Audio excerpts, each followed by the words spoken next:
Video. Maraming salamat po. Mahal ko po kayong lahat. Hindi tayo, walang iwanan. Pwede na tayo mag-picture. Wala nang ulan. Let's do it! Ang taong lumalaban, hindi natatalo. Losers are those who fail to try. Winners are those who try. And maybe they fail, but then they try again. And do not stop trying until they win and succeed. Kaya, ang lahat ng... Alright, reaction. TVPH nagbabalik. Reaction. Napakaganda po ng mga pag-uusapan natin ng mga kareaksyon na mantagin po ninyo, si Bersamin, hindi po nakalusot kay Madam Eden Santos, yung reporter po ng Net25. At dito po mga kareaksyon sa talumpati po ni Bongbong Marcos, ayan po, pinagtatawanan lang siya ng mga estudyante. Paano kaya ang kanyang explanation ay napakalabo? At papasadahin po natin dito mga kareaksyon, papasadahin din po natin ang pagkakabugbog ng anak po ni Jinggoy Estrada, Senador Jinggoy Estrada. Nabugbog daw siya sa Boracay. Anyway mga kareaksyon, ulitin po natin itong talumpati po ni Bongbong Marcos. Ito Ang taong lumalaban, hindi natatalo. kasinungalingan. Ang taong lumalaban daw ay hindi natatalo. Kasinungalingan yan. Bobo ka ba, Bongbong Marcos? Ang taong lumalaban daw ay hindi natatalo. Anong klaseng laban ang sinasabi mo dyan? Ano, pinaparinig mo sa mga bata yan, lumalaban hindi natatalo? Upinggan mo natin Ang taong lumalaban, hindi natatalo. Oo. Losers are those who fail to try. Oo. Dapat ang sinabi mo, ang taong hindi sumusuko at sumusubok, sila ang nananalo. Hindi yung ang taong lumalaban, hindi natatalo.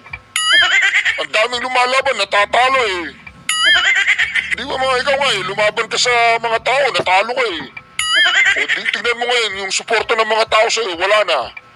Di talo ka. Nawala yung political capital mo. Di ba mga kareaksyon, dapat bang magsalita ito sa harapan ng mga estudyante? Pakinggan po natin Ang taong lumalaban, hindi natatalo. Di ba? Bobo ka ba? Losers are those who fail to try. Winners are those who try. And maybe they fail, but then they try again. And do not stop trying until they win and succeed.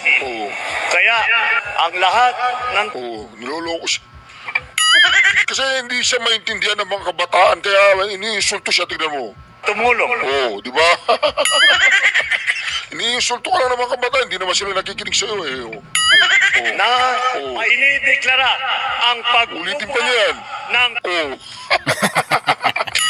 Tandagin mo po Marcos, yung mga estudyante, iniinsulto ka panarok Pinagtawanan. siya. Di ba? Pinagtawanan lang po siya ng mga tao, mga kareaksyon, tandagin mo yan po Marcos. Dito ba tayo Eden Santos po from Net25. Good afternoon po, ES. Pwede naman daw pong sibakin ni Pangulong Marcos, yun pong mga gusto niyang alisin, bakit nagpasubmit pa raw po ng courteous resignation. And pasensya na po if I have to ask this, di daw po ba ito parang pampapogi lang sa public? Ay, alam nyo, mahirap naman na sabihin nyo kung ano ang tao. Pag-umay sa kainan? Pangis ng citrus! Dapat hindi na kailangan na mag-courtesy resignation. Ilagay ninyo ang sarili ninyo sa aming pwesto. Kung tamaan mo yung isang tao, ano ang lalabas na mukha mo? It's best that we did it this way so that it will be more honorable for them. Alam mo, Bersamin, yan lang ay inyong pakulo. Pakulo ninyo yan dyan sa Malacanang. Sabihan mo lahat sila, magsasila ng courtesy resignation. Di ba? Nagsasila ng courtesy resignation. Ngayon pala, gusto lang sipakin si Menardo Guevara, ganun ba? Tanong lang. Di ba, ito si Bersamin, dating dating Chief Justice ba ito? Bersamin, ikaw ba ang kumokontrol kay Bongbong Marcos? Tanong lang. O kinokontrol ka ni Palaka? Tanong lang yan, ha? Tuloy natin, ha? Hindi naman kami yung diktador na magsasabi, oy, wala ka na. O, di ba? Sa bunganga lumabas ni Bersamin ang salitang diktador. Hindi raw po sila diktador. Ulitin po natin, ha? Hindi na kailangan na mag-courtesy resignation. Ilagay ninyo ang sarili ninyo sa aming pwesto. Oo. Kung tamaan mo yung isang tao, Oo. ano ang lalabas na mukha mo? Kasi nga walang bayag. Hindi niya kayang kumprontahin ng mga taong hindi naman nagpe-perform. Hindi katulad ng Pangulong Duterte, kapag ikaw hindi nagpe-perform, ikukumprontahin ka niya sa national television. Kaya lang si Bongbong Marcos, weak leader nga, hindi niya kayang kumprontahin, o ikaw, OSG, Solicitor General, hindi ka sumunod na ipagtanggol ako patungkol kay Pangulong Duterte sa pagpapadala ko doon sa dahig. O tanggal ka, hindi ka sumusunod. O, di ba? Ganon. Ikaw. Hindi ayaw kita. Tanggal. O. Walang ganon.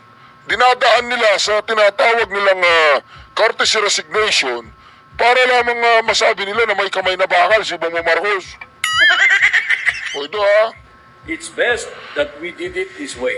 Oo. We did it this way, ibig sabihin, ang kanyang pagpa-file ng courtesy resignation ay isang palabas lamang. Para lang masabi na siya man ay nag-file ng courtesy resignation. Pero malinaw po mga kareaksyon, we did it this way. Siya man, kasama siya sa nagplano. Tanong lang, kasama ka ba sa nagplano upang may sakatuparan ng tinatawag ninyong courtesy resignation? Para lamang maipakita ninyo na may ginawa ang Bongbong Marcos dahil nakita sa nakaraang eleksyon na nilampaso, pinahiya ng taong bayan si Bongbong Marcos sa pamamagitan ng pagboto, di ba? Sa pamamagitan ng hindi pagboto sa mga partido federal na kanyang kasama, wala man nanalo. Di ba? Si Tolentino, si Pacman, at saka sino pa yung isa? Si Abalos. Walang nanalo sa kanilang tatlo. O, tuloy, ha? So that it will be more honorable. Oo. Hindi naman kami yung diktador na Oo, galing sa bibig mo yan, ha? Walang nagsasabing diktador kayo, ha? Hindi naman kami yung diktador. Wala namang problema yun, Bersamin, eh. Halimbawa, si OSG, hindi na nagiging masaya. Si Bongbong Marcos, kay Menardo Guevara, okay lang naman natanggalin yan, eh. Tinanggal mo si